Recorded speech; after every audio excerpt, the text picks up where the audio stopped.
What is a p-value? A p-value is the probability of obtaining results at least as extreme as those observed if the null hypothesis were true.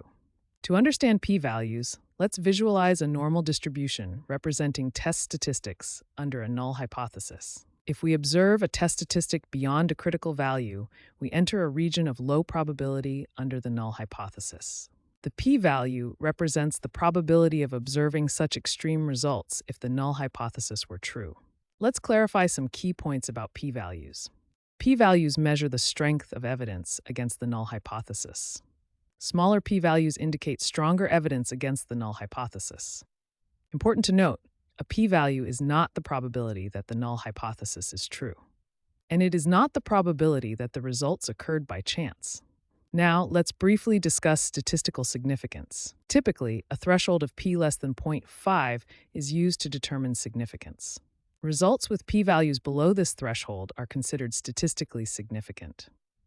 However, this doesn't necessarily mean the effect is large or important in a practical sense. Understanding what a p-value represents is essential for correctly interpreting statistical results.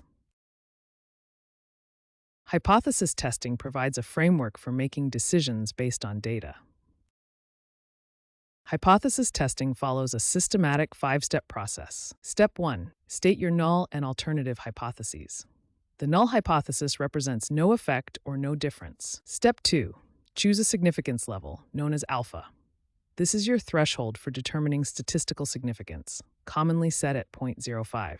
Step 3. Calculate a test statistic from your sample data. Step 4. Determine the p-value, which is the probability of observing your results, or more extreme if the null hypothesis is true. Step 5. Make a decision by comparing the p-value to your significance level. If p is less than alpha, reject the null hypothesis. Let's illustrate this process with an example. Testing whether a coin is fair. Step 1. We state our null hypothesis that the coin is fair, with probability of heads equal to 0.5. The alternative is that the coin is not fair. Step 2. We choose a significance level of 0.05, which is commonly used in statistical testing. Let's say we observe 30 heads and 50 flips. Is this significantly different from what we'd expect if the coin were fair? Step 3. We calculate the test statistic. For a binomial test, our statistic is simply the number of heads observed. Under our null hypothesis of a fair coin, we would expect 25 heads in 50 flips, but we observed 30 heads. Is this significantly different? Step 4. Calculate the p-value. For a two-tailed test, we need to find the probability of observing a result as extreme or more extreme than 30 heads in either direction. The p-value for this test is approximately 0.1003. This represents the probability of observing 30 or more heads or 20 or fewer heads if the coin is truly fair. Step 5. Make a decision. Since our p-value of 0.103 is greater than our chosen alpha of 0.05, we fail to reject the null hypothesis. We conclude that there is insufficient evidence to suggest that the coin is unfair. The observed result of 30 heads could reasonably occur by chance with a fair coin. The p-value plays a crucial role in hypothesis testing by quantifying the strength of evidence against the null hypothesis.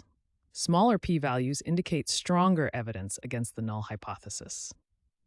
However, it's important to remember that p-values don't measure effect size or practical significance and must always be interpreted in the context of the study design.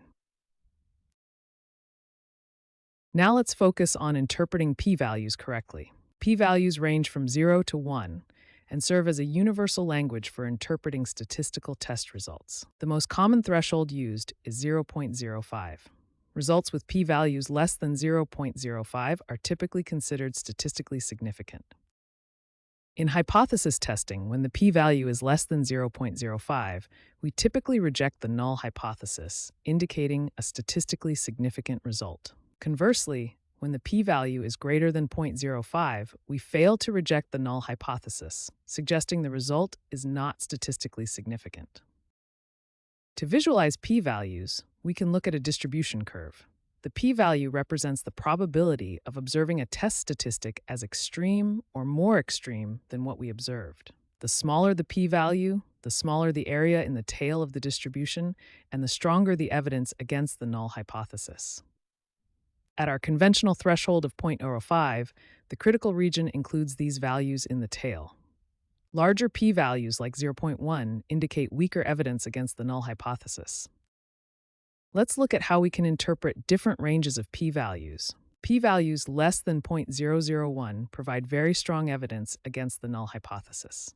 P-values between 0.001 and zero point zero 0.01 offer strong evidence. Values between 0.01 and our typical threshold of 0.05 indicate moderate evidence. P-values between 0.05 and 0.1 suggest weak, potentially trending evidence. Finally, p-values of 0.1 or larger generally indicate no significant evidence against the null hypothesis.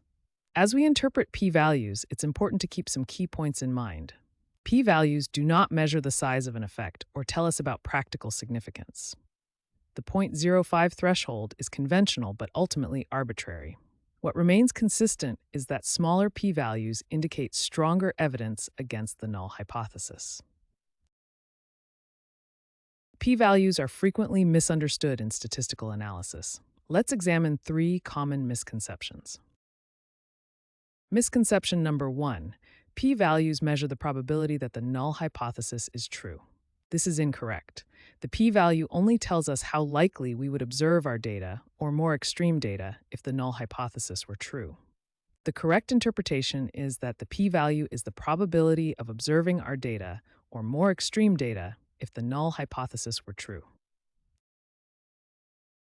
Misconception number 2. P-values indicate the size or importance of an effect. This is incorrect.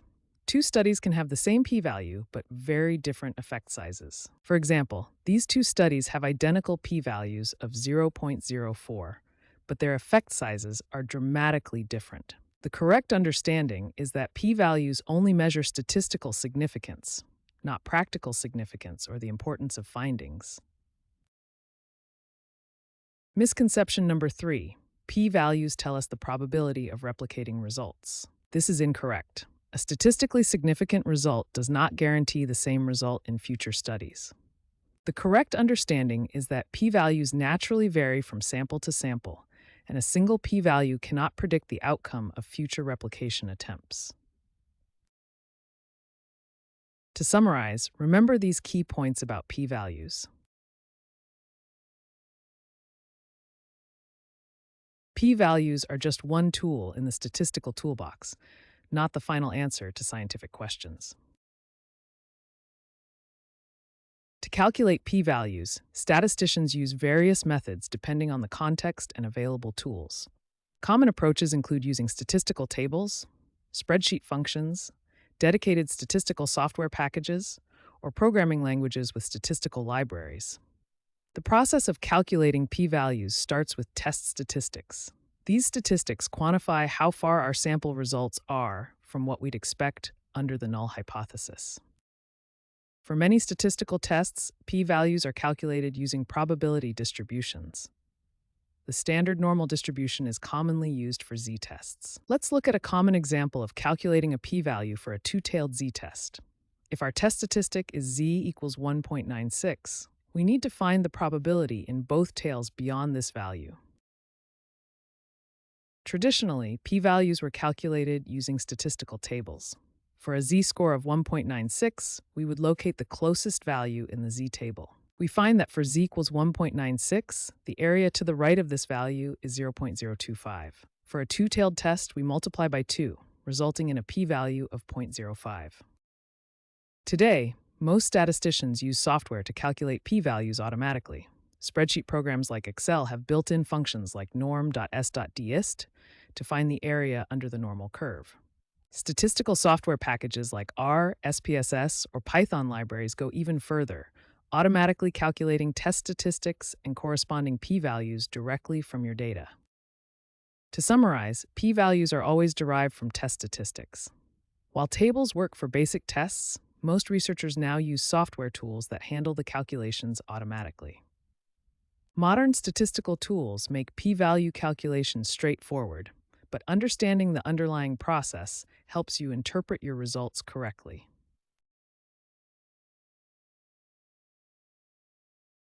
To find p-values for t-tests, we follow a three-step process. First, calculate the t-statistic from your sample data. Second, determine the appropriate degrees of freedom. And third, find the corresponding p-value using the t-distribution. The t-statistic is calculated using this formula. It measures how many standard errors the sample mean is from the hypothesized population mean. Next, we determine the degrees of freedom. For a one-sample t-test, the degrees of freedom equals sample size minus 1.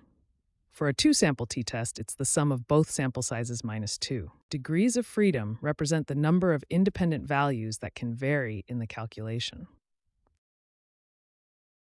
Finally, we use the t-distribution to find the p-value that corresponds to our calculated t-statistic and degrees of freedom. Let's work through a practical example. Imagine we're testing if a new study method improves test scores. We have a sample of 16 students with a mean score of 78.5 and a standard deviation of 8.1. We want to test if this is significantly higher than the previous average of 75. Let's calculate the t-statistic using our formula. We substitute our values: sample mean 78.5, hypothesized mean 75.0, standard deviation 8.1, and sample size 16. We simplify step by step. The square root of 16 is 4. Dividing 8.1 by 4 gives us 2.025. Finally, dividing 3.5 by 2.025 gives us a t-statistic of 1.728. The degrees of freedom equals sample size minus 1, which is 15. Now let's find the p-value using the t-distribution with 15 degrees of freedom. Our t-statistic is 1.728. For a one-tailed test, we're interested in the probability of observing a t-value this extreme or more extreme in the direction of our alternative hypothesis. Let's compare one-tailed and two-tailed tests using our example. In a one-tailed test, we're only concerned with the probability in one direction. In our example, the p-value is approximately 0.052. For a two-tailed test, we consider both directions. The p-value is approximately 0.104, which is twice the one-tailed p-value. Let's make a decision based on our p-values and our chosen significance level of 0.05. For our one-tailed test, the p-value is greater than alpha, so we fail to reject the null hypothesis. This means there is insufficient evidence that the new study method significantly improves test scores at the 0.05 significance level.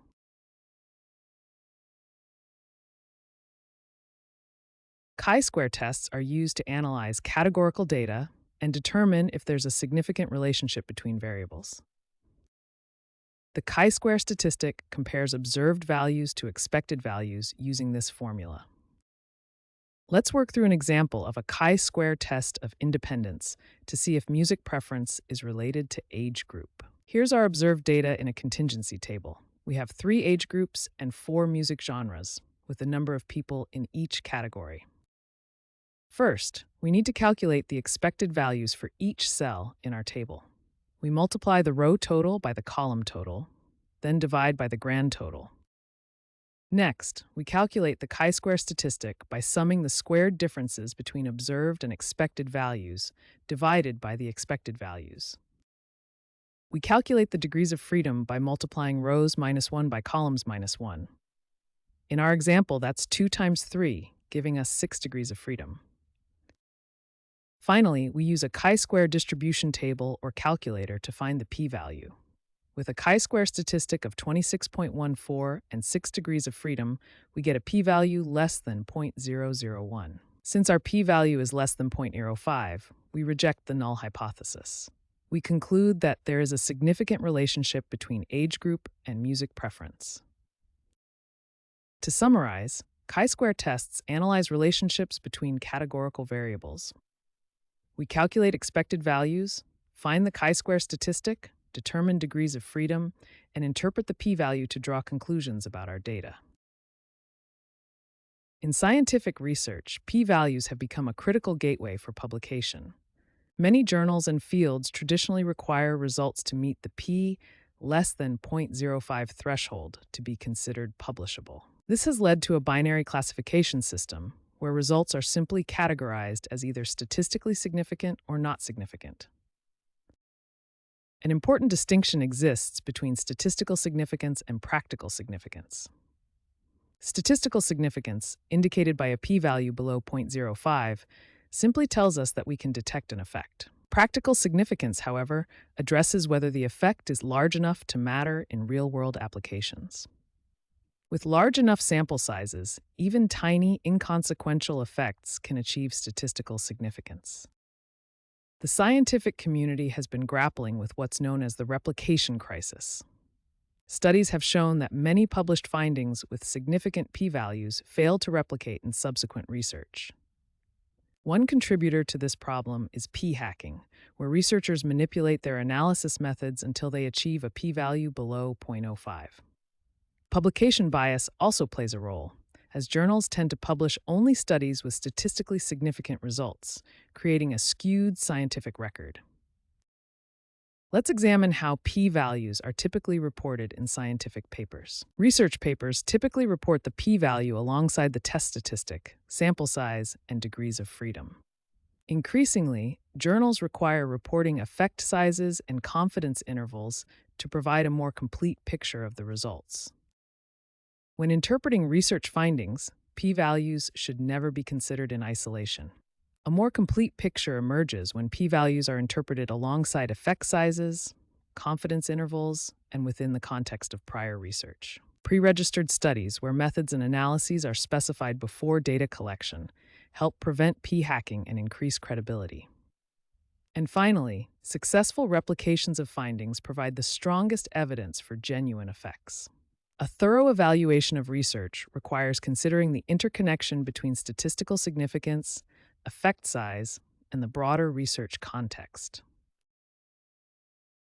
Modern approaches and alternatives to p-values have emerged in response to their limitations and misuse. In 2016, the American Statistical Association issued a statement addressing the proper use and interpretation of p-values. The statement emphasized that p-values don't measure effect size or importance, and scientific conclusions shouldn't be based solely on p-values. It noted that p-values can be influenced by sample size, not just effect, and proper inference requires transparency and full context. Let's explore alternatives and complementary approaches to p-values that can provide more nuanced information. Confidence intervals provide a range of plausible values for the parameter of interest. Unlike p-values, they show both precision through the width of the interval and magnitude through its location. A 95% confidence interval contains the true parameter value in 95% of repeated samples. Effect sizes provide a standardized measure of the magnitude of an effect. Common measures include Cohen's d, odds ratios, risk differences, and correlation coefficients. Unlike p-values, effect sizes are independent of sample size and facilitate comparison across studies. Bayesian methods incorporate prior knowledge with new evidence to produce posterior probability distributions for parameters. Unlike frequentist approaches, Bayesian statistics allows for direct probability statements about hypotheses and naturally updates beliefs as new data emerges. Multiple comparison corrections address the inflation of type 1 error when conducting many statistical tests simultaneously. Methods like Bonferroni control the family-wise error rate by dividing alpha by the number of tests. Less stringent approaches like the false discovery rate control the proportion of false positives among rejected null hypotheses. Let's explore best practices for responsible statistical analysis in the modern era. Report effect sizes alongside p-values to communicate practical significance. Provide confidence intervals for parameter estimates to show precision and magnitude. Consider Bayesian alternatives when incorporating prior knowledge is valuable. Pre-register analyses to avoid p-hacking and selective reporting. Account for multiple comparisons when conducting numerous tests. And report exact p-values rather than simply stating significance thresholds. In conclusion, p-values remain a valuable statistical tool when used appropriately and complemented with other approaches. By combining p-values with effect sizes, confidence intervals, and other methods, researchers can provide a more complete and nuanced statistical story that advances scientific understanding.